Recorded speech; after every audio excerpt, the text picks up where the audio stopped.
차에서 유튜브 보고 넷플릭스 보고 패드 연결해서 게임도 하고 키보드 연결해서 문서 작업도 진짜로 해요? 차에서? 진짜? 이 키보드 들고? 안녕하세요, 레드오티입니다.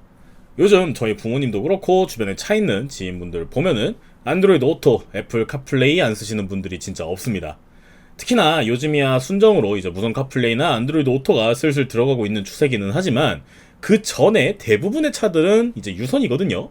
그래서 저도 저희 아버지랑 저번에 N 번호판 선물했던 이제 선배 차에 무선 안드로이드 오토랑 카플레이가 되는 메이튼 제품 두 개를 사가지고 선물하고 잘 쓰고 있었는데, 이번에 안드로이드 14로 업데이트가 되면서 안드로이드 오토에서 유튜브를 볼 수 있는 방법들이 정말 싹 다 막혔습니다.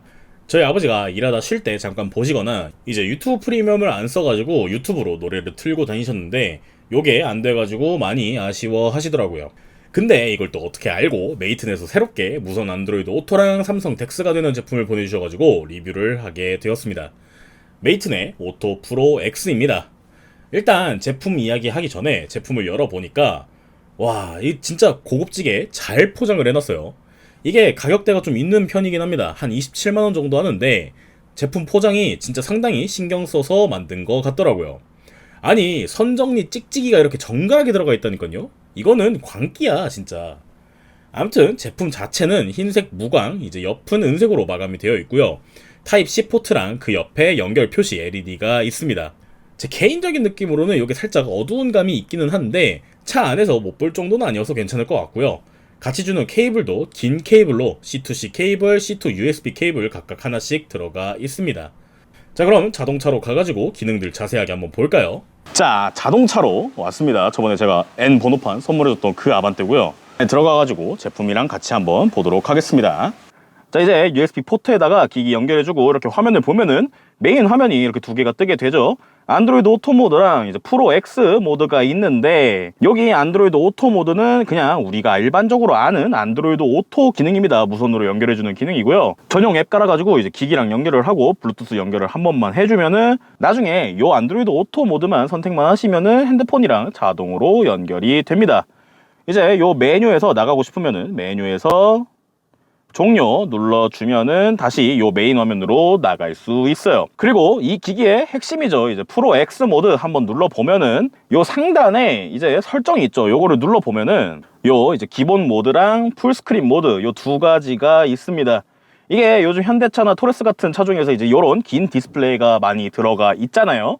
이제 그런 차종은 좌우 비율이 좀 길다 보니까 뭐 해상도가 안 맞는다던가 뭐 요런 문제들이 날 수가 있어가지고 분할해서 16대 9로 얼추 맞추거나 아니면 그냥 풀 하면 쓰거나 요런 것들을 설정할 수 있습니다.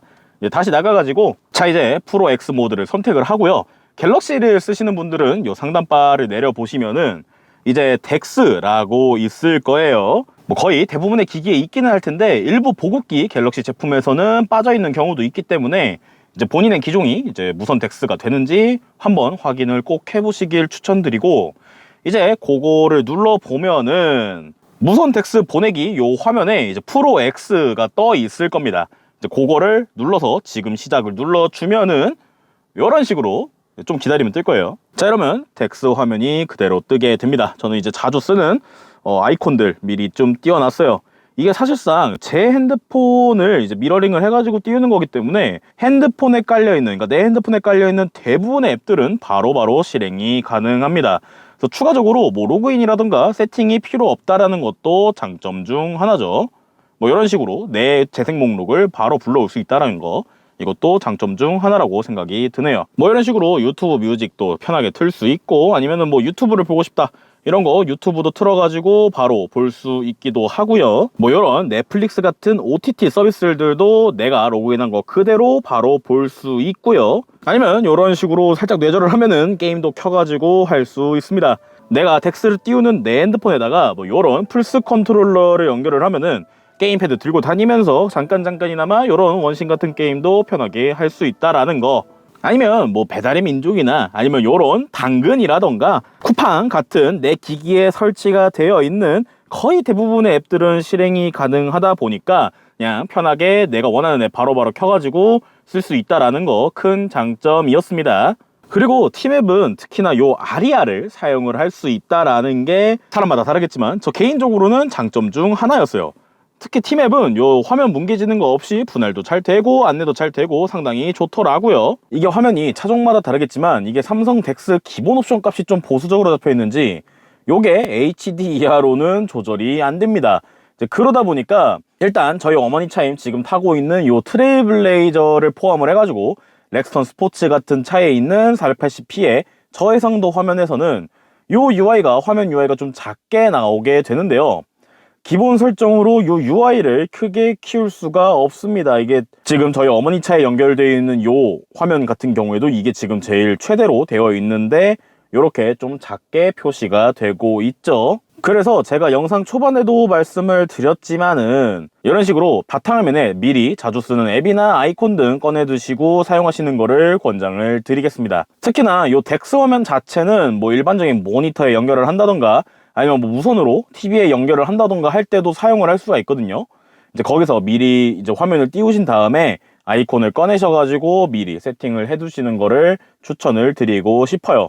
이런 식으로 그냥 바로바로 클릭해서 사용을 할 수 있다 보니까 굳이 요 자그만한 요 UI를 누르지 않고 그냥 앱만 바로 켜서 사용할 수 있으니까 오히려 요게 상당히 편하더라고요. 기본적으로는 이렇게 화면을 터치해 가지고 사용을 할 수 있지만은 좀 불편하거나 뭐 일부 버튼이 이런 식으로 좀 잘 안 눌린다 뭐 싶으면은 삼성 덱스 기본 기능으로 핸드폰을 이제 노트북 터치패드처럼 사용할 수 있는 기능도 이렇게 들어가 있습니다. 이건 덱스에서 지원을 하는 거예요. 다만 요거는 권장을 안 해드리는 게 이게 차 안에서는 요거를 사용하기가 상당히 힘들더라고요. 그래서 아까 말씀드린 것처럼 그냥 미리미리 덱스 화면에서 요 자주 쓰는 앱들을 바탕화면에 꺼내 두시는 거를 추천을 드리고 싶고요. 단순하게 화면을 좀 크게 하거나 아니면 반반 나누고 싶은 거라면은 이렇게 앱을 끌어당겨 가지고 반반 설정도 바로 가능하고요. 오토프로 앱 안에서 요 리모컨으로 사용도 가능합니다. 앱으로 하는 것도 뭐 생각보다 나쁘지 않게 빠릿빠릿하게 잘 작동은 하더라고요. 그리고 요거는 삼성 소프트웨어를 이제 그대로 사용을 하는 거다 보니까 빅스비를 통해서 실행도 할 수 있습니다. 뭐 운전할 때 뭐 저는 차가 없어가지고 저도 많이 하는 건 아니지만 음성으로 조작하는 게 생각보다 편하거든요. 뭐 예를 들어가지고 하이 빅스비 팀앱 실행해줘.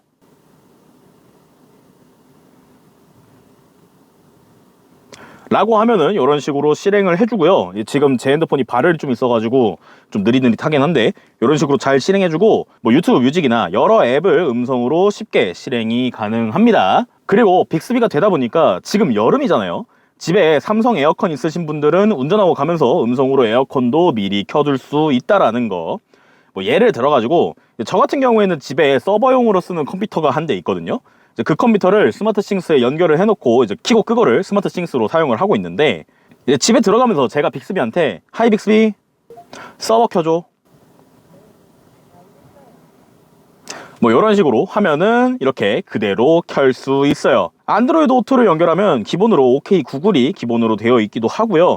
음성인식 기능 자체가 이제 시스템 내적으로 빅스비랑 충돌이 나는지 꼬여가지고 이게 제대로 잘 안 되는데 얘는 이제 잘 된다 정도로 알고 계시면 될 것 같습니다. 그리고 개인적으로 생각하는 추가적인 장점이 하나 더 있는데 여행 갈 때나 옆에 다른 사람이 타가지고 노래를 틀 때 이제 내 걸로 틀면은 내 유튜브 뮤직 알고리즘 꼬이고 이제 좀 별로라서 싫어하시는 분들도 생각보다 많이 계실 텐데 이게 결국에는 미러링으로 화면을 띄워주는 거다 보니까 같이 탄 사람도 갤럭시를 쓴다면은 그냥 결국 그 사람 화면을 띄워서 쓸 수 있는 것도 장점 중 하나예요. 저희 집은 가족끼리 이동할 때 저희 누나가 좀 자주 연결을 하는데 기존 안드로이드 오토나 다른 기기는 연결도 다시 해야 되고 좀 귀찮으니까 이제 자동차 기본 블루투스를 자주 사용하는 경우가 많았거든요. 근데 이거는 뭐 그냥 틀고 싶은 사람이 요 오토프로 X에다가 무선으로 화면만 띄워주면 되니까 개인적으로는 요것도 나름 큰 장점 중 하나로 생각이 들더라고요. 이제 이렇게 기기의 기능과 장점 이야기를 좀 했는데 잠깐 쓰면서 느낀 단점도 일부 있어가지고 이제 이야기 조금 해보도록 하겠습니다. 일단 앱 연결이 좀 자주 끊깁니다. 사실 리모컨 기능을 자주 사용하는 게 아니라면은 앱은 펌웨어 업데이트 할 때 말고는 들어갈 일이 많이 없기는 합니다. 다만 리모컨 기능을 만약에 많이 사용하신다면은 이 앱을 꼭 들어가야 하는데 들어갈 때마다 기기 연결창이 뜨더라고요. 그래서 이 점이 조금 아쉽기는 했고요. 이제 기기 단점이라기보단 아까도 말씀드렸지만 덱스 기능 자체의 단점이 조금 있습니다. 일단 아까도 잠깐 얘기했는데 덱스 자체가 HDR로 해상도 조절이 불가능합니다. 1920에 720p 화면을 가진 나름 고해상도인 현대차 디스플레이는 그래도 좀 괜찮은데 요런 480p 화면을 사용하는 구형 렉스턴 시리즈나 아니면 뭐 트레일블레이저, 지금 제가 타고 있는 요 트레일블레이저 같은 차량에서 UI가 좀 너무 작게 표시가 되는 문제가 있습니다. 다만 트레일블레이저처럼 이렇게 디스플레이 주변에 뭔가가 없으면은 조금 신경 쓰면은 잘 눌리는 정도여가지고 뭐 크게 문제가 되지는 않거든요. 요거는 괜찮은데, 근데 저희 아버지 차인 렉스턴 스포츠처럼 주변에 이제 플라스틱 몰딩이 좀 튀어나와 있거나 뭐 요런 것들이 있다면은 터치하기가 좀 너무 힘들거나 아예 안 될 때가 많더라고요. 그리고 덱스 내에서 검색하려고 가상 키보드를 설정해서 꺼내면은 좀 많이 작게 표시가 돼가지고 그것도 사용하기 힘들었습니다. 물론 메이트 기본 앱이나 덱스 기능으로도 어느 정도 해결할 수 있기는 합니다. 터치는 M 리모컨이나 터치패드로 어느 정도 해결할 수 있고요. 키보드도 덱스에서 핸드폰으로 타이핑할 수 있게 되어 있어요. 다만 일단은 상황에 따라 불편할 수도 있다 뭐 정도로만 참고해 주시면 될 것 같습니다. 제가 이전 메이트 제품들도 제가 선물하고 직접 써보기도 했지만 업데이트를 상당히 신경 써서 해주는 편이기 때문에 아마 메이트 내에서 이런 단점들을 해결할 수 있다면은 펌웨어 업데이트로 해결해 주지 않을까 그런 생각이 듭니다. 그리고 마지막은 이게 진짜 덱스 기능 자체의 단점인데 기기 발열이 좀 올라옵니다. 이게 무선으로 쏘는 거기도 하고요. 이제 덱스 자체가 좀 무거운 편이다 보니까 오래 쓰면은 이 기기 뒤쪽에 발열이 조금씩 올라옵니다. 에어컨 앞이나 이제 통풍이 잘 되는 곳에 기기를 두시는 걸 추천을 드릴게요. 자, 이렇게 오토 프로 X에 대해서 알아봤습니다. 요즘 전기차 시대도 열리고 뭐 차량 안에 디스플레이가 점점 커지다 보니까 또 하나의 공간으로 사용하시는 분들이 많아지면서 이런 재밌는 제품들도 많이 나오는 것 같네요. 뭐 아예 안드로이드가 내장되어 있는 것도 있었고 뭐 지금 오토 프로 X처럼 미러링 장치로 사용하는 것도 많아지고 있는데 뭐 소비자 입장에서는 참 좋은 것 같습니다. 이제 가격만 내려가면 될 것 같은데 뭐 그거는 많은 기기가 나오면 해결이 되겠죠. 안드로이드 오토에서 영상 보는 게 막히다 보니까 이런 다양한 제품을 알아보시는 분들이 많아지신 것 같은데 제 영상이 도움이 되셨길 바랍니다. 자, 여러분들은 이 오토 프로 X에 대해서 어떻게 생각하시나요? 뭐 댓글로 남겨주시고 저는 다음에 다른 제품으로 찾아뵙도록 하겠습니다. 감사합니다. 레드오토였습니다.